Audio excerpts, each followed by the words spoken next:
Good afternoon. I hope I'm audible, right? Yes, sir. Okay, good. So, welcome back from the short spring break. I know many of you have been working through this break also, and some probably went for a little vacation. I hope you all are good.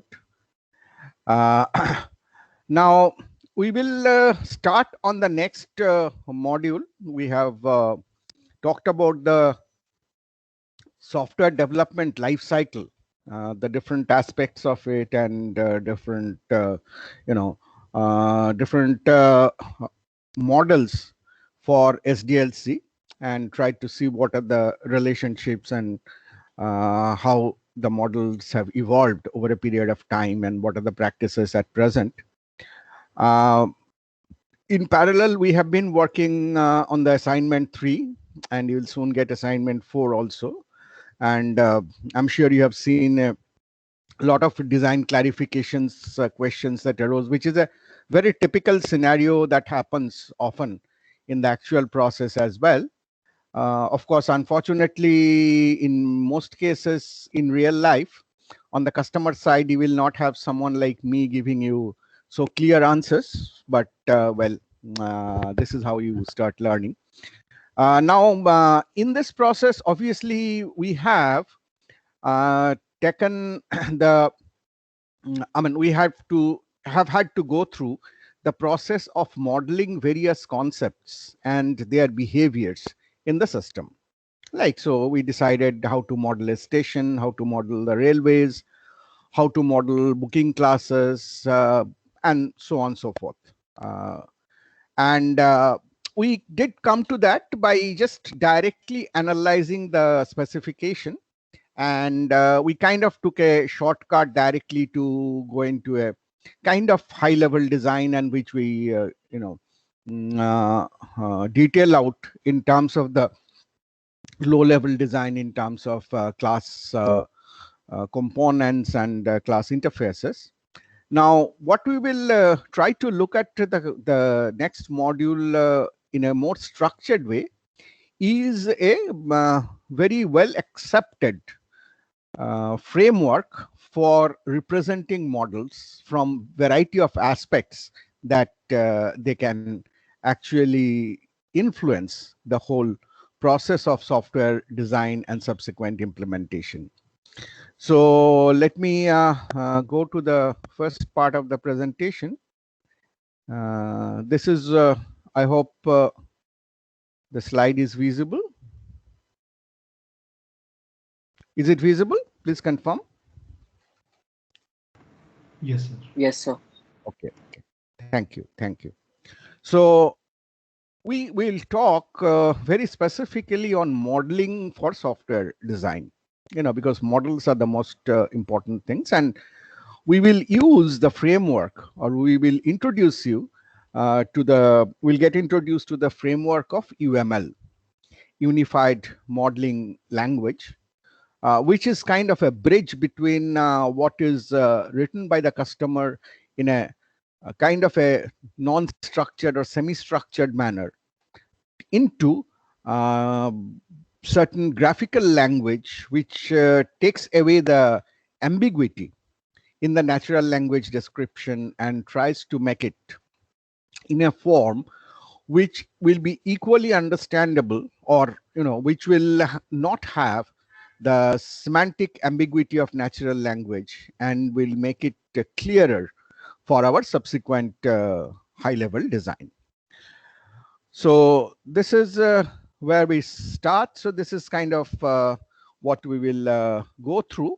So I'll just today I'll introduce you to the aspects of modeling, and you'll see that though we have not formally talked about this earlier in the course, but in course of our long discussions in various aspects of C++ language features and what we can do, what object orientation can bring, you have actually got exposed to these concepts already to a pretty good extent.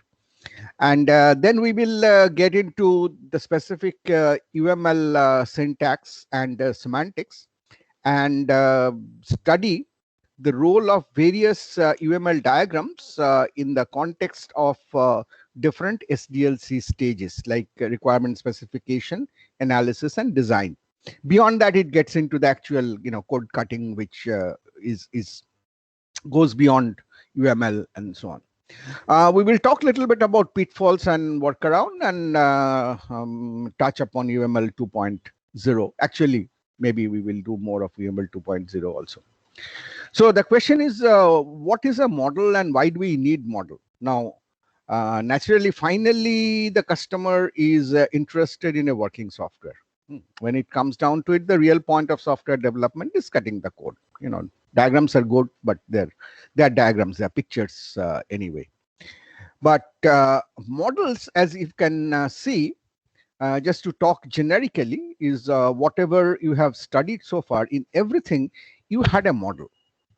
You had a model which was probably, in many cases, theoretically derived through mathematical means, or kind of postulated and then kind of visualized in that way, and so on. For example, in physics, you have time distance equation. U is the initial velocity, A is the acceleration, t is the time elapsed, and s is the distance traversed. We say that s is equal to u times t plus half a t squared. This is actually a model. So what will happen in real life will, a train will start at a certain speed, accelerate at a certain rate, and over a period of time will cover a distance. This is what is happening in reality, but through this equation, we can actually predict what will happen. We can actually model what is happening. So that's kind of the sense of a model. So in this kind of a model, we use different principles of physics, and do a mathematical formulation to get to the model. Or in chemistry, you have learned about different valency bond structure. Now this is not a model in the sense that it physically actually is laid out in that way, but it's kind of from the behavior of different chemical elements, as well as the compounds that formed of them, then their affinity to bind together is conceptualized in terms of a model which we find easy to understand, and which reasoning on which can actually replicate in terms of things that happen in the real world. Mathematics, of course, is full of models. Geography, you have maps, projections. You have done electrical circuits like Kirchhoff's loop equations, time series for signals. Transistors have active model, passive model.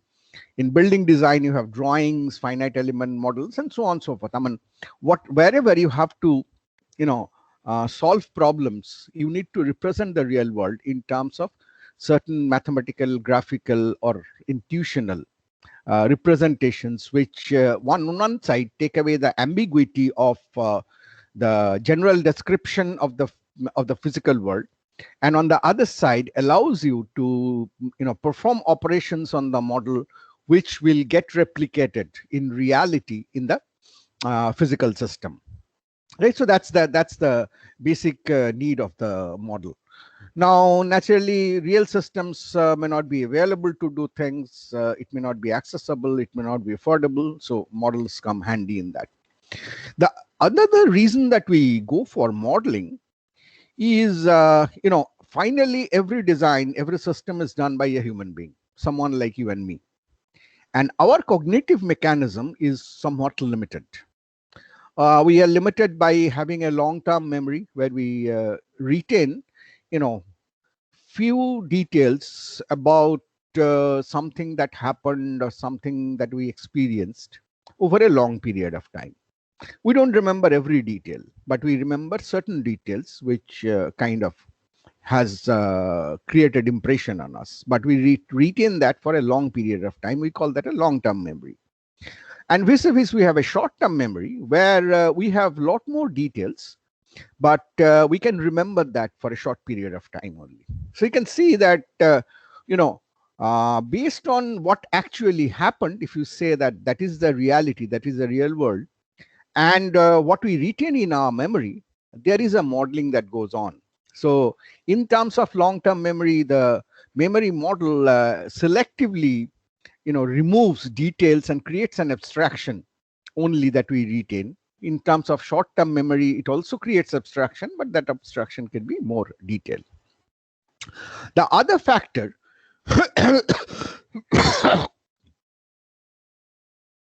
I'm sorry. The other factor, which is critical in human cognition mechanism, is the limitation of how many entities we can track in our mind at the same time. Several experiments have gone into it, and it is kind of now established that a normal human being has ability to track only up to 7 entities. That does not mean that everybody can do that. I'm sure many of you would be able to do more than that. I would, at my age, would probably be able to do 5 entities, track 5 entities in my mind at a time.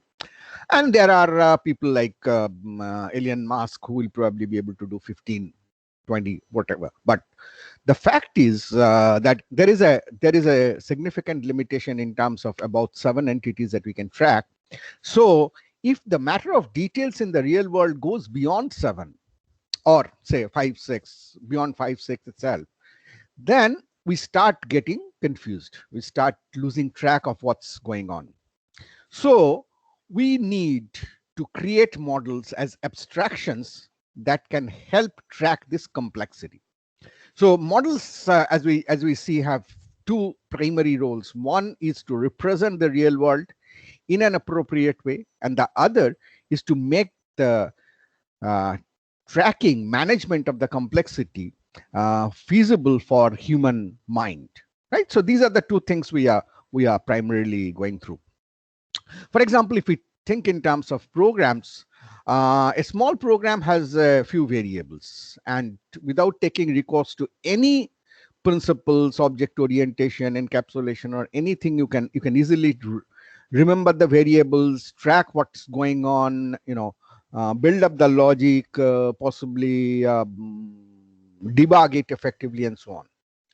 But as the number of independent variables in the program keep increasing, it quickly exceeds the grasping power of individual, and it requires an unduly large effort to master the problem because it has gone beyond that limit of 6, 7, which we can actually mentally track. So that is where it becomes important to manage the complexity. That is where it becomes important to have different kinds of abstraction. So if we have to, if we put a machine in our role, if the machine could be writing or generating a program, the slope of this curve would be linear. For us, it goes linear up to 5, 6 independent variables. Beyond that, it starts flattening off, and maybe beyond 10, 15, for most of us, it will become completely flat, that we are not being able to track the rest. Whereas a machine can linearly do that for a very, very long range of independent variable. And so machine have that ability, but humans do not have that ability. But it is a humans who will have to actually do the model, write the code, and implement the system. So there is so kind of you can see the other side of it. For example, when you are in second year, when you come to third year, you will see you will go through compiler construction. You will see that a compiler is a very complex program, but its complexity is managed by the fact that much of the compiler is generated by compiler generating programs. So there are compilers who actually, in which you just specify that this is what the compiler should be, and then the machine can generate a huge compiler. So that's a different way and that is possible because machine can work linearly over a largely complex system, but we cannot. So to make this effort versus size curve remain more or less linear over a wide range of parameters, we need the software engineering principles. And those principles are what we have been focusing on all the time, so that we can overcome these, typical limitations of the human cognitive system. So, what are the tools? What are the principles we have at hand? You know both of them by now, but this is just a formal introduction to that. The two important principles are abstraction and decomposition. Abstraction and decomposition. So, what is abstraction? An abstraction is simplifying a problem by omitting unnecessary details. That is, a problem in general has a lot of details. You cannot handle all of that. So you selectively choose details which are important in the context in which you are talking of, or you are interested. So it's only one aspect of the problem is what you choose, and ignore the rest. Ignore the irrelevant details from that aspect. From a different perspective, maybe you will focus your attention to a different aspects and choose the current one and others. And this is called model building. So suppose, just a hypothetical question. Suppose you are asked to develop an overall understanding of some country. You have to okay, make an overall understanding of Rwanda. Right? Now, how do you go about? Would you meet all citizens of the country, visit every house, examine every tree in the country, every building in the country, or so on? Of course not. What would possibly refer to, at least to get started with, is to various types of maps of that country. For example, here you see a map, which is an abstract representation. On the left, you have what is called the kind of political map.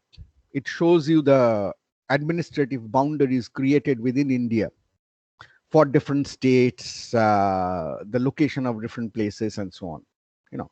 These boundaries are not factual. These boundaries, say a boundary between Telangana and Andhra Pradesh, is just in our thoughts, right?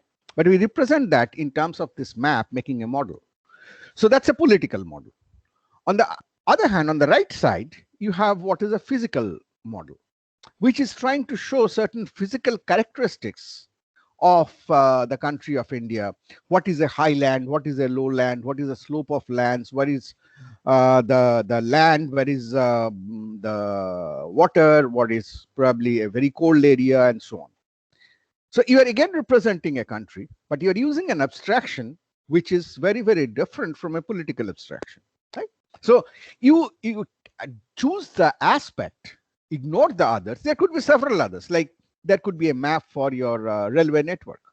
There could be a map for your population density. There could be a map for your COVID transmission. Of today's time, there could be a map of vaccination coverage. But each one you choose, you are focusing on one aspect primarily and ignoring the rest. Right? So that's the kind of the meaning of the abstraction. So there could be several abstractions on the same problem, and different types of models help understand different aspects of the problem. So some of the common ones, maps we talked about in terms of country or continent. There's physical map, political map, road network, rivers. Similarly, when we do electrical design, we have maps which are we have models which are abstractions, which are schematic. You just do a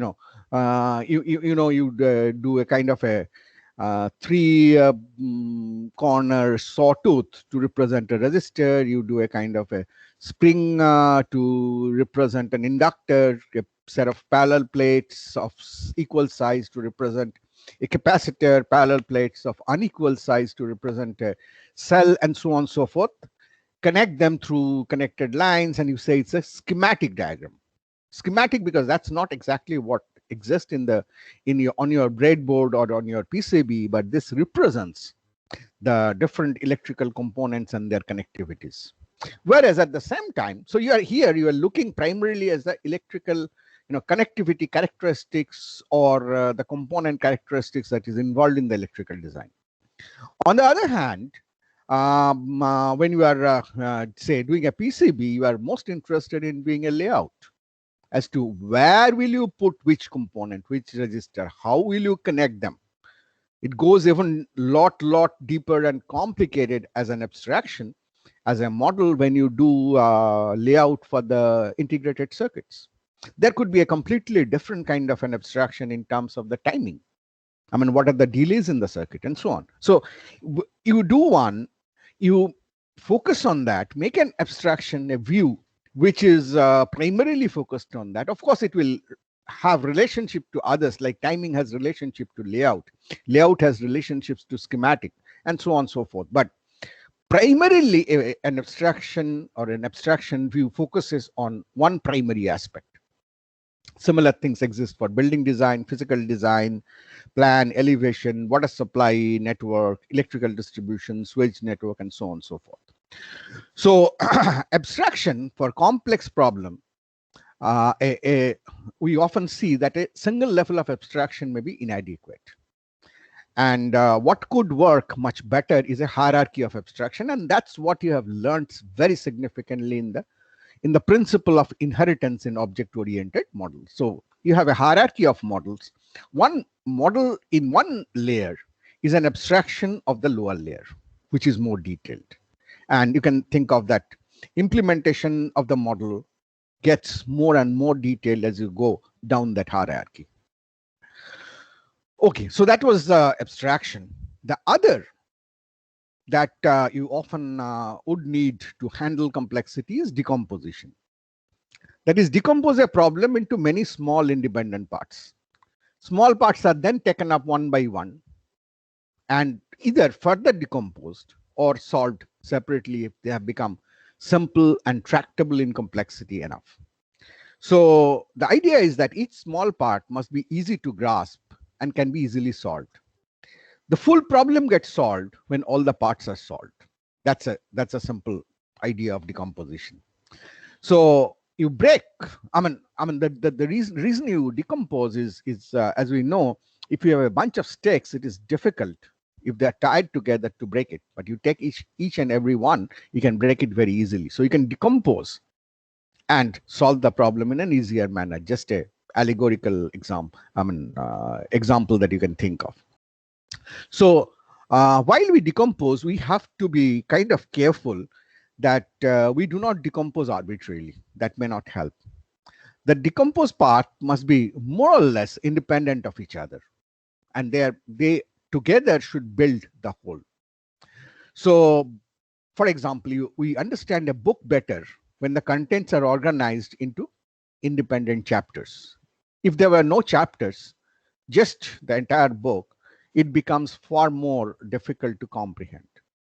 If there were no sections, only chapters, it gets difficult to comprehend. If there were no paragraphs, it is the same content.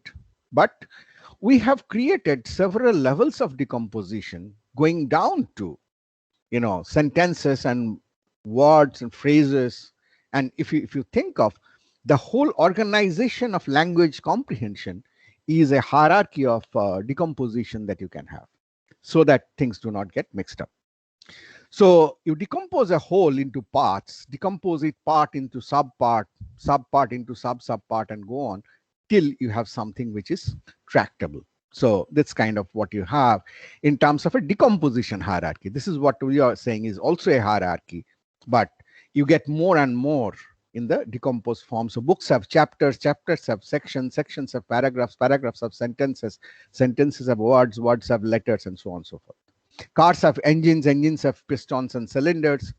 Cars also have wheels, they have tires and tubes. The cars have steering, so on and so forth. So that's the decomposition principle.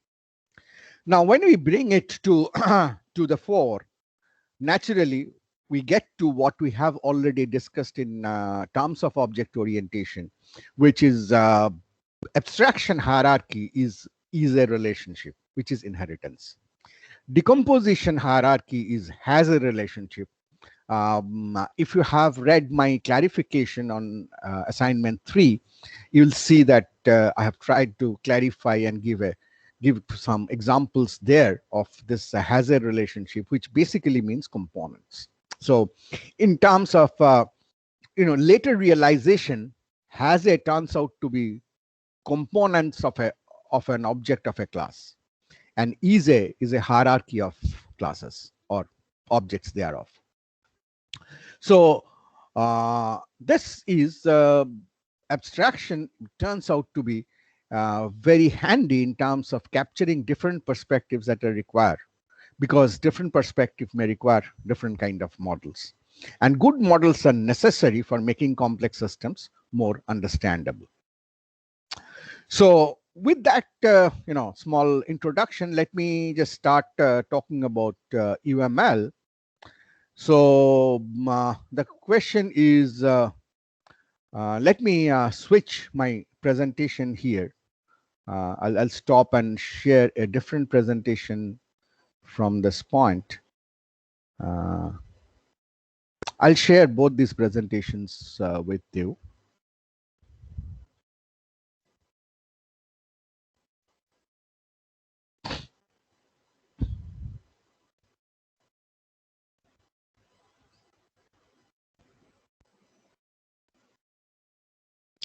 I hope this is visible. Okay. Yes, Yeah? sir. Okay. So this presentation again, like the C++ presentation I shared with you, this presentation is also from another, SWAYAM NPTEL course that I have. It's on object-oriented analysis and design. So it has a lot of these details. So we will just pick up some parts of it from here. So UML, the Unified Modeling Language, certainly, we have to start with a few questions. Say, let's be on slide 3. So first, we have to answer why UML. Why do we need UML? Second, of course, is what is UML? And we will try to understand that from two angles. One is trying to understand what is UML, and the other is what else related to it should not be confused as being UML, and a little bit of history. And then we'll go into different UML diagrams. It's a collection of diagrams, types of diagrams rather, and the features of various diagrams. Now, why do we use UML? It is a notation for system analysis and design. So in simple terms, given a specification which is in natural language, we are trying to create an equivalent for that in a standardized notation. It is a standard. That is the first and foremost important thing. If you say I'm using UML 1.3 or I'm using UML 2.1, then everybody exactly knows what notation, what nuances you are talking of. So it helps a designer or developer to capture artifacts of software design, all the details.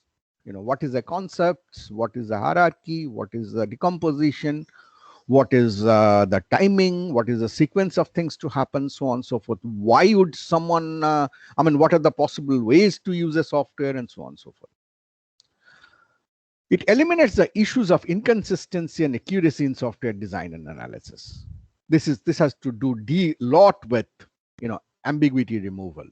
Natural language has ambiguity, and therefore if I can put it in a standard notation, I make things a lot more consistent and accurate, minimizes vagueness and precision in expression, and facilitates robust communication within teams and with client, because now we have a notation which cannot be interpreted in two different ways. So, and naturally, in terms of what it should be a simple, easily understandable notation. So these are the different reasons for which over a period of time something like UML evolved.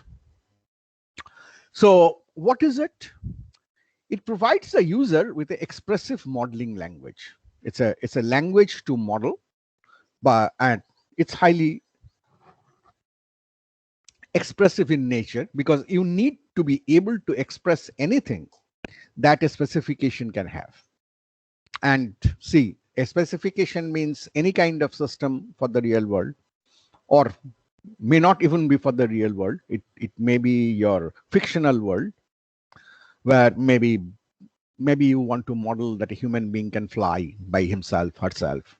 So it is something which has to have enough expressive power to handle any kind of specification, construction process, visualization of the model, documentation of the model, and so on. Whatever artifacts your software system may have, it should be expressible in this modeling language. You needed this for construction of different kinds of models. As we said, the same reality may have models of variety of kinds. Yeah. As you saw in the electrical circuits, you have schematic, you have layout, you have timing, you have so many others. So it should be possible to construct different kinds of model in the same modeling language. And we should be able to exchange models. Yeah. So what UML does, it provides a user with a number of ready-to-use core concepts, so that these core concepts have been identified, have been standardized through reviews and experiences of thousands of projects by lakhs and lakhs of developers, so that in a large majority of the projects that you may be handling, you might just get the core concept already available in UML. But it retains its value to handle anything, because it also allows you to extend and specialize the language, the concepts, to fit your requirements. It provides a formal basis for the understanding of the modeling language. That is, it might look as diagrams, but every diagram has a very strict syntax and semantics. Like in a language like C++, it has a strict syntax and semantics.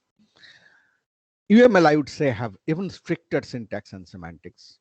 So it becomes a meta model in terms of UML class diagram, that you are trying to model something, you represent it as a UML model. So the UML model is by itself a meta model. It's a model for making models, right? So that's what makes it a meta model. And semantics is a part of the official UML documentation that goes with these models. Certainly, UML supports higher level development concepts beyond just, encapsulation of classes, abstractions, and decomposition into parts. It supports higher level concepts like collaborations, like patterns. Patterns are something which I hope I would be able to talk a little bit more on specifically, particularly design patterns, which tell you that these are kind of situations which repeatedly happen. Therefore, you should have a recurring solution for it. So design patterns are recurring solutions for recurring problems. So one, you have, without this formal introduction, one you have already got introduced when you are already heavily using in your assignment is singleton.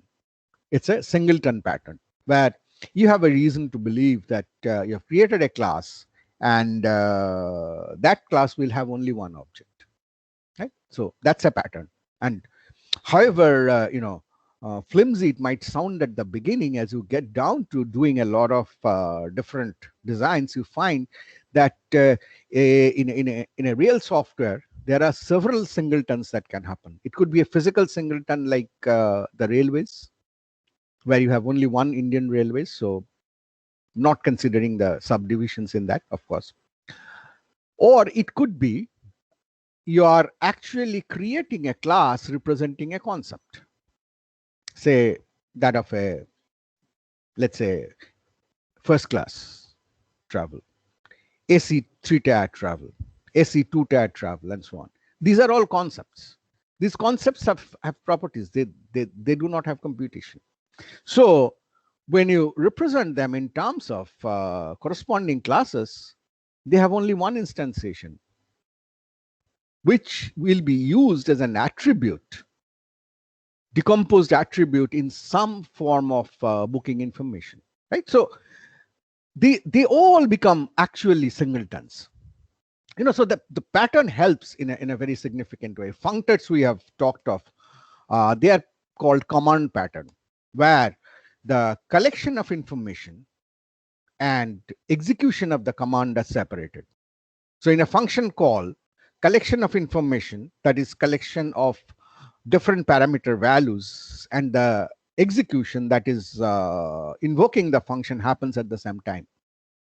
Whereas in real life, it doesn't happen that way. You go to a restaurant and your waiter walks up to your table and asks for what you want. So what you specify is an order, right? You look up the menu, or if you're a frequenter, you don't even have to look up the menu. Say, I need a cappuccino without sugar. My friend needs a tea without milk, and so on and so forth. Okay? The waiter notes it down. So what you are doing is, if you know look it into abstraction, we are basically collecting the parameters for the order. But the order does not happen at that point of time. The waiter takes your order, records all these parameter values, goes back to the kitchen, and puts up that chit in the queue of order making, preparing it.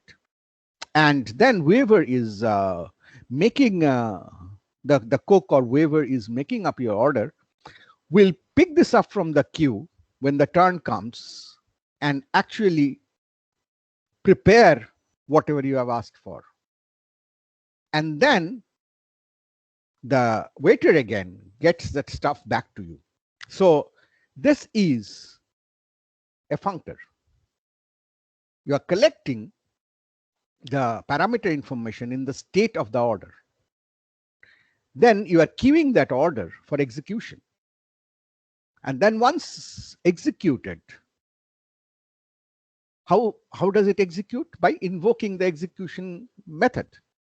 And once it is executed, you get the effect, right? So this is something, this is called a command pattern, because you are giving a command to do something, and that happens through this model. And whether it's innumerable restaurant examples, to different buying examples, to various places, you'll find that this kind of a pattern actually repeats. So it helps to have a solution for this situation in generality, like we did for singleton. So this is called a command pattern in design pattern. So what we are getting back to UML, UML supports these kind of high level development concepts in terms of collaboration, patterns, components, and so on. And finally, last but not the least, is it integrates best practices. I've been talking from day one that software engineering is about best practices.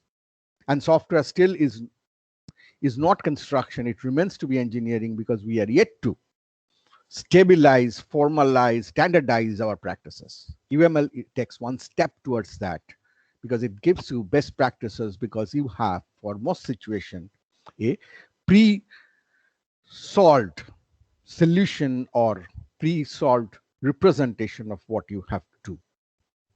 So this is what UML is. But please remember at the same time that UML does not prescribe a certain process of doing things. You could use it with any kind of SDLC model, or even outside of it. It's not a certain modeling tool. It's just a language, right? It does not give any modeling guidelines. It does not say that you must model in this way. It gives you a variety of features in terms of what you can model, but it does not tell you that this is how you have to model. That is the choice or that is the scope for creativity, that the scope for expertise, there's a scope for maturity that is left to the developer, the designer, so that you can use it in novel ways. And it is not a certain programming language. And you can use UML for any kind of final vehicular language, what you use, whether it is C or it is assembly or it is Ruby or anything.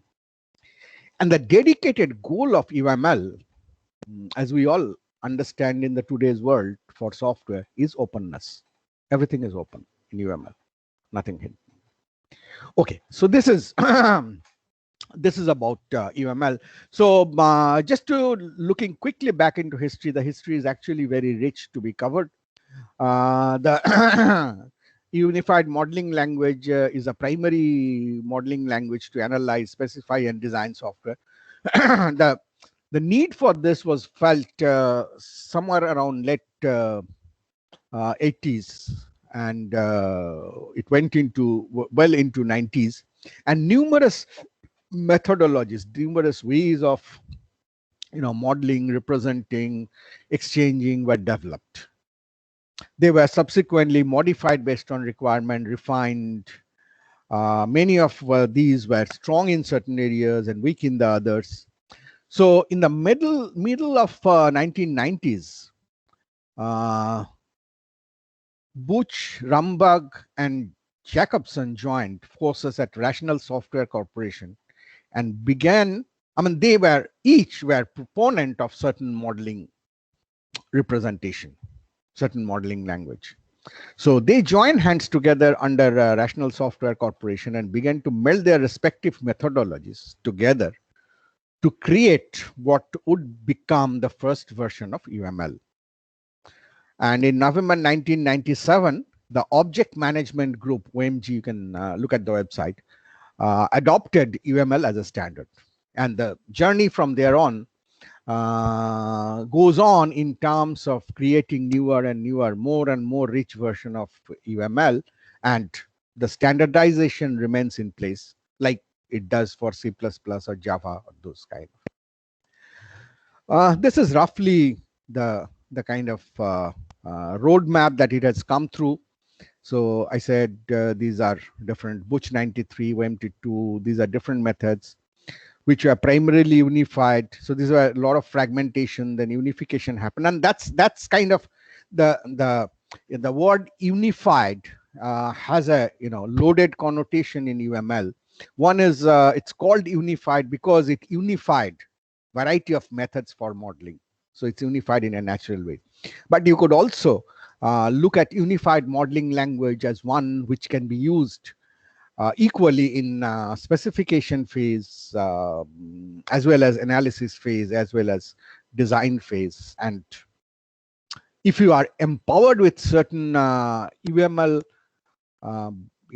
targeting tools, then even a basic skeleton of your code can get generated from the UML for the first level of implementation stuff. Right. So this is this is how UML happened.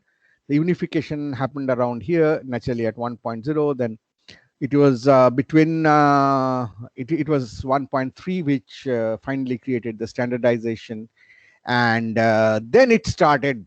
After standardization, it started getting adopted in a wider way, and lot more of requirements came in, and version 2.x came into being, and kind of it is said to have been industrialized, that is adopted heavily in the industry by around UML 2.5. Right, so that's kind of the brief history of this modeling framework, this unified modeling language, since since 90s till today. So in UML, the UML language comprise various diagrams to capture various aspects of software design. So you have a variety of diagrams. For example, a system may contain a number of classes, many interrelationships between them, So we can group the class diagrams logically to depict one aspect of the system. This aspect is the primary one that you have been doing so far. Creating a singular class diagram is not a solution. If you want all concepts will come into one class diagram, it's stupid. Rather, you should take every class, every concept in terms of a separate class diagram and define their interrelationship. So, station is a class, railways is a class. There are booking classes. First class is a class. Sleeper is a class. Gender is a class. So on and so forth. Across all diagrams, all components with the same name are considered to refer to the same model item. So how do you interrelate? By name, right? So, and that applies across diagram, because every diagram, every type of diagram is describing a different aspect of the same concept. So how do you relate that these are different aspects of the same concept? By their name or the components. So this is the this is kind of recursive representation. So this is the class diagram of UML's diagram types. So these arrows, you have seen them informally during our discussion on inheritance, are easy relationships, specialization relationships. So these are all easy. So these say that class is a structured diagram, is a UML 2.5 diagram. Object is a class structured diagram, is a UML 2.5 diagram. Similarly, use case diagram is a behavior diagram, which is a UML 2.5 diagram, and so on and so forth. So you can see some of the classes I have shown in black. Some are shown in blue. The black ones are the more frequently used ones. So you can see that the blue ones typically are are at deeper levels of specialization.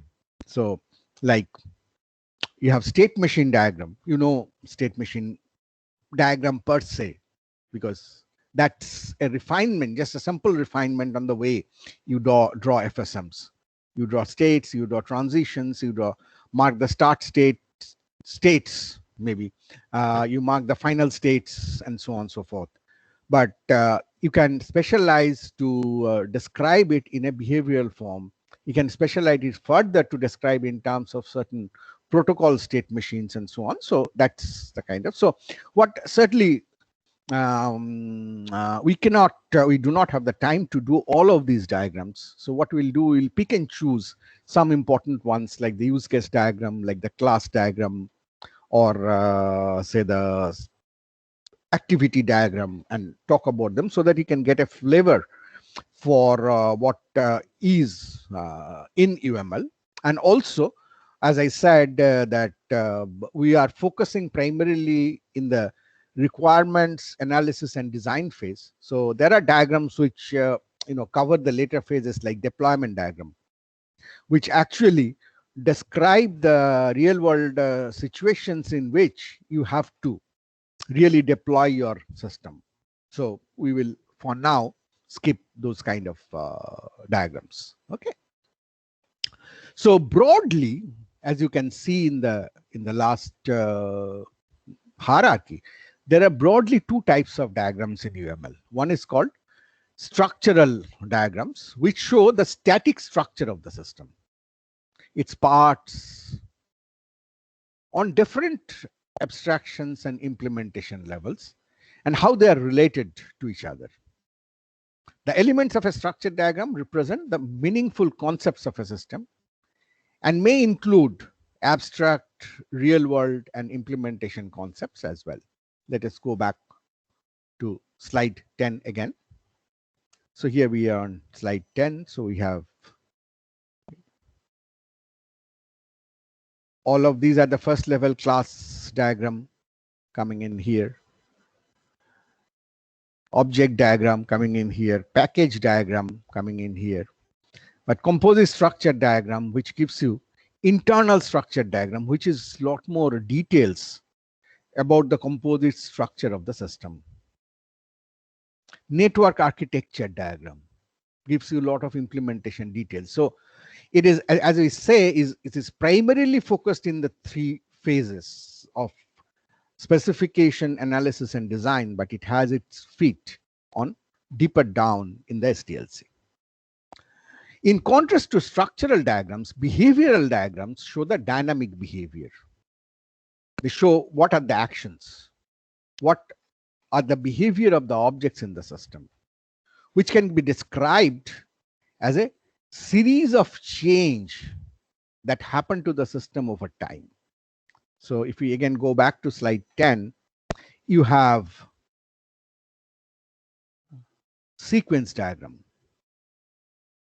which tells you the sequence of events that can happen. You want to do a net banking transfer. What is the sequence of events? First, you have to open the browser.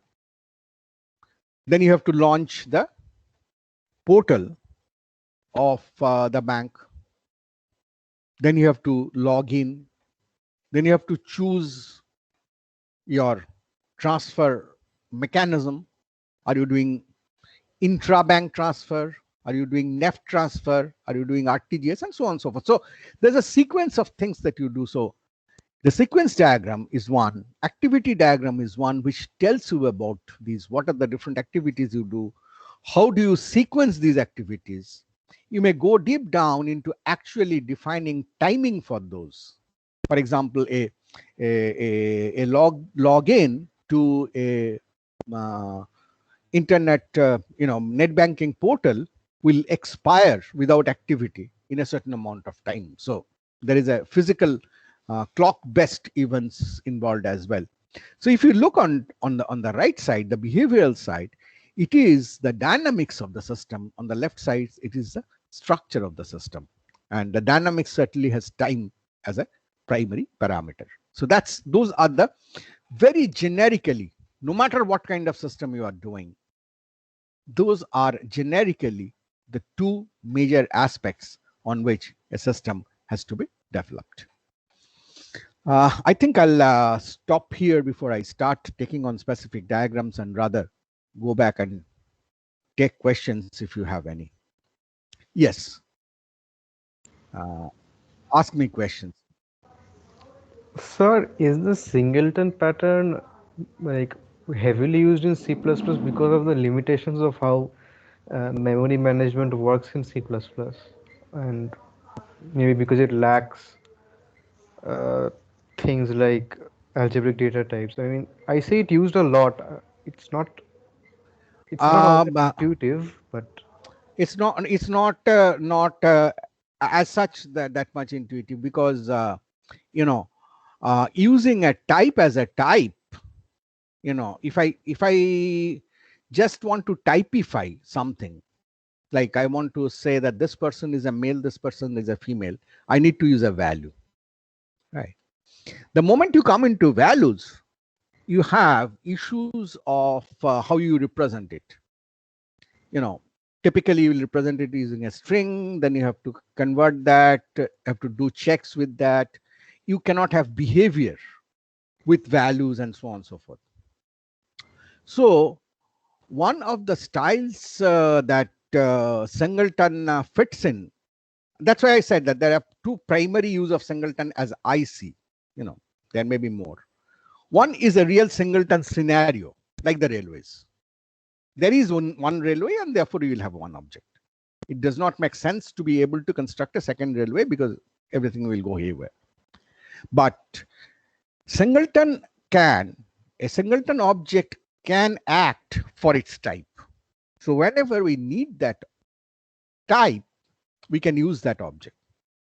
Because since there is only one object, and most often that will be created as a constant object, it can carry the whole behavior of the type with it. So I would say that it is a little bit more specific C++, coding style, design style. But in general, as you look into design pattern, singleton is a very well used thing, because there are several things which are singletons, and generalizations of that. For example, not every type is a singleton, but the types may have certain small number of specific values. So for example, say days of the week. Days of the week, there are 7 days of the week, right? There cannot be 6, there cannot be 8, right? So what is the modeling? If you just do day of the week and say these are the instantiations, then, well, there is always a possibility of a glitch that you could create more types of days of the week than actually exist. So we can get empowered to say that there is a concept called day of the week, and there are 7 specializations of that. Monday is a specialization, Tuesday is a specialization, and so on. So, sir, we And need to do this because C++ does not have strong enums like Java does. so, Because, because it does not have reflection. C++ also does that, not have reflection, true. Java does have right? So reflection. so it has a reflection. So as we go into this object discussions more, we will talk about the third aspect of an object, which we have not touched yet. We have talked about 2 aspects of the object. The object has a state, it has a behavior, right? And we have not talked about the identity of an object. In a language like C++, the object does not have an identity. Its identity merely is its residence. Where does it reside in the memory? It has no semantics, right? So singleton is a way to kind of give this identity when I need it as an identity. I'm not concerned about the state or the behavior so much. I just want the identity that this person is a male. I just want the identity that this person is a female. So that's kind of in something like Java, you could use reflection to get some of that. But then again, it's all questions of modeling. You know how, there are several ways you can model. Even in C, you did not have singleton or things like that, but you cannot easily implement singleton to the correct context. But still, that concept will exist, and the concept can be used. Right? I guess So in C we have globals for the heavy use of yeah, globals. and that is a disaster that we have. True. That is a disaster that we have, and that has caused so much of loss of productive manpower time. We are just trying to come to a formal model for doing this, so that it becomes very difficult to make an error, or errors can be caught at compile time. If I write male within quotes, it cannot be caught at compile times. But if I have 2 types of gender called male type and female type, then it simply will not compile if I give anything else, right? So that those kind of advantages you get. Oh, I'm sorry, well, you have crossed the time. Okay, so please, if you have more questions, keep it noted. Tomorrow when we start, you ask me those questions, and then we'll go on proceed with this further. Okay, thank you very much. Have a nice day. See you tomorrow morning. Thank you, sir.